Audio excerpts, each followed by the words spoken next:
Bom dia, pessoal. Vamos de BTC na manhã dessa terça-feira, 4 de outubro. Agora na Espanha, 11 horas e 28 minutos. No Brasil, 6 e 28 da manhã. Vocês vejam que a base da nossa cunha triangular foi religiosamente respeitada. A gente teve uma leve dificuldade de se livrar dessa prisão que era a base da cunha triangular, a aresta inferior e a mediana do canal de Keltner. Mas a gente rompeu com força, 19.500, agora está 19.819. Chegamos a fazer a máxima na madrugada em 20.152. E por que, Renato? A BTC voltou a estressar com força agora a banda superior do canal de Keltner e agora vai buscar, obviamente, a base da nuvem de Ishimoku no diário, que se confunde com a aresta superior desse triângulo na projeção, porque o DXY tá caindo igual uma jaca.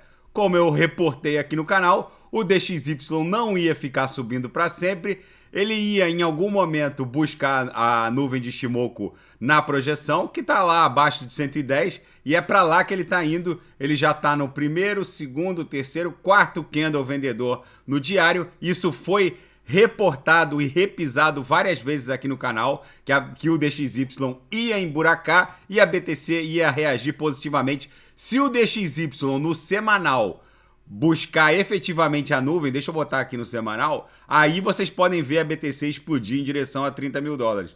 No semanal, o DXY está abrindo um belíssimo engolfamento de baixa.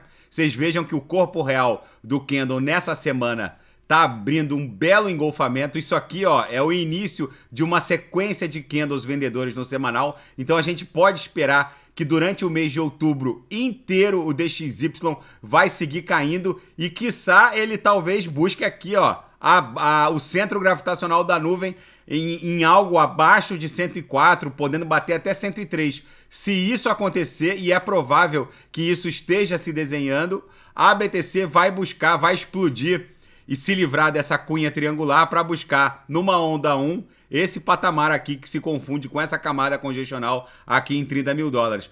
Vejam como ficou a nossa banda de VWAP mensal. A gente abriu um mini Morobuzu aqui, não é um Morobuzu ainda, teria que avançar pelo menos mais um quadrante aqui, esse corpo real no diário.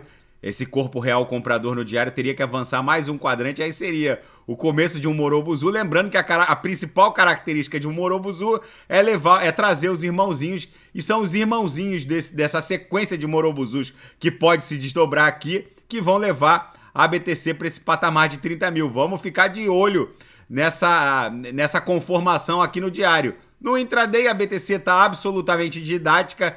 Lambeu a lower, voltou para VWAP. Lambeu a upper, voltou para VWAP. Agora a gente esgarçou a upper e estamos retornando para VWAP. Daqui a pouco eu vou ofertar os sinais na sala de sinais. Com certeza vão fechar rapidamente, porque a BTC está absolutamente didática e se movimentando de forma muito, muito previsível aqui na nossa banda de VWAP no intraday. Na seara fática, a Binance abre mais 2 escritórios no Brasil e dobra o time. A Binance, na verdade, quer dominar o mercado cripto brasileiro de qualquer maneira. E o Ducon, o fundador da Terraform Labs, o responsável pelo crash Luna ST original, não a Luna que se criou depois do hard fork, segue as suas aventuras. O cofundador da Terra Luna continua suas aventuras escrevendo códigos numa sala de estar e postando no Twitter e fugindo da Interpol. O cofundador da Terra do Com, procurado pelas autoridades sul-coreanas, parece viver um filme de James Bond da era digital. O empresário cujo paradeiro atualmente é desconhecido, reagiu via Twitter à difusão vermelha da Interpol, que está caçando mesmo. Ducon disse aos seus seguidores que escreve códigos calmamente em sua sala de estar, fazendo nenhum esforço para se esconder. As autoridades sul-coreanas emitiram um mandado de prisão contra o Ducon em razão da violação de uma série de normas e inclusive legislação criminal que regula o sistema financeiro sul-coreano, e o crash do Luna UST, que despegou a sua stablecoin 100% algorítmica de 1 para 1 em relação ao dólar, causou prejuízo a uma série de instituições e cidadãos, e é por isso que o Ducon é caçado pelas autoridades sul-coreanas. E uma senadora mexicana afirma que a Bitcoin será moeda de curso legal no México. Enfim, após El Salvador tornar a BTC uma moeda de curso legal, agora uma parte do Congresso mexicano criou uma espécie de bancada cripto e quer regulamentar a todo custo os criptoativos. E os alemães entram em pânico e compram aquecedores elétricos enquanto autoridades alertam sobre a escassez de gás no inverno. Gente, qualquer residência na Alemanha é dotada de um sistema de aquecimento a gás. Eu já fiquei em vários Airbnbs por lá. Todo o sistema de aquecimento alemão e nórdico é todo baseado no gás natural. E essa corrida por aquecedores elétricos é absolutamente bizarra. Mas enfim, porque obviamente o aquecedor elétrico vai consumir mais eletricidade, vai impor mais demanda por eletricidade e vai fazer com que uma térmica, provavelmente à base de gás natural, gaste mais gás natural. Ou seja, vai dar no mesmo. Agora começou uma corrida bizarra na Europa anglo-saxônica por carvão mineral. E inclusive eles estão reativando fornos de usinas a carvão mineral que estavam ali em meia boca, quase caminhando para a extinção. O carvão mineral, que é uma commodity energética altamente poluente, é uma das atividades de mineração mais dramáticas em termos de impacto ambiental, já que acidifica toda a bacia hidrográfica onde ela é feita. O fato é que o carvão mineral agora passou a ser uma opção energética para poder superar esse reset geopolítico financeiro promovido pelo Putin.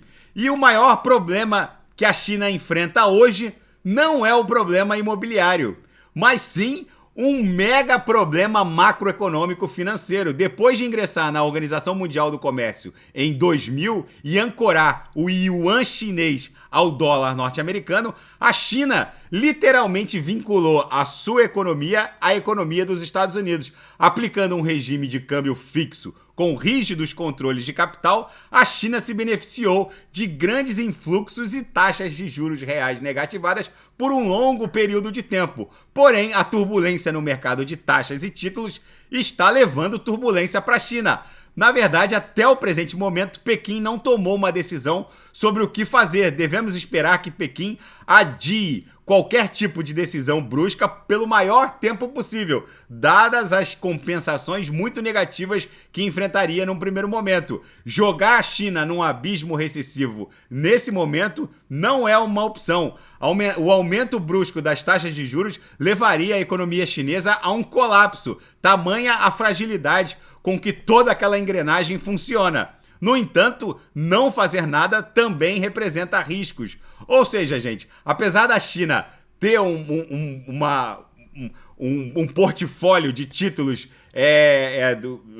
emitidos pelo Tesouro Norte-Americano muito grande e uma reserva cambial acima de 3 trilhões, o fato é que esses 3 trilhões, diante da grandeza da economia da China, é como nada. É um lastro muito pequeno para uma embarcação muito gigantesca. Enfim, vamos ver como isso pode sim virar o estopim de uma nova mega crise mundial. E na estratégia arriscada nuclear de Vladimir Putin, as armas nucleares táticas ganham seu relevo. Armas nucleares táticas levariam algum tempo para serem preparadas, o que seria objeto de sinalização por satélites norte-americanos e europeus. Ocorre que o Kremlin está ficando sem opção nesse jogo de xadrez e o tempo vai passando e o uso de armas nucleares táticas fica cada vez mais factível à medida que o tempo vai avançando. Enfim, gente, o mundo tá maluco. O Elon Musk resolveu twittar com um plano meio bizarro de paz para a Ucrânia.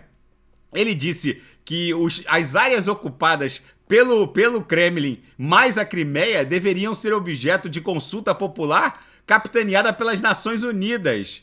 E aí sim, o povo desses territórios deveria decidir se querem ficar com os russos ou com o governo ucraniano. Tudo isso gerou um alvoroço bizarro, até o Zelensky, o presidente ucraniano, respondeu ao Elon Musk. O Elon Musk gosta de confusão e agora ele se meteu em mais essa confusão com o seu plano de paz tweetado. Mas enfim, o mundo tá maluco, os bilionários estão com ideias bizarras também e a BTC vai resiliente, acumulando agora, voltando a estressar a aresta superior da nossa cunha triangular. Na projeção, a nebulosidade avermelhada perdeu espessura, o que é muito bom, indica que os compradores estão retomando o controle do ativo, no caso a BTC. Daqui a pouco eu volto com ADA, XRP, Shiba Inu, vou fazer XTZ, o gás da rede Tesos, que tem muita gente pedindo. Não se assustem se a BTC explodir e se livrar dessa cunha triangular num pump espasmódico até 30 mil dólares. O mundo tá maluco, mas a BTC tá bem ligadinha. Daqui a pouco eu volto e quem quiser sugerir alguma análise é só colocar nas mensagens abaixo. Grande abraço, até daqui a pouco.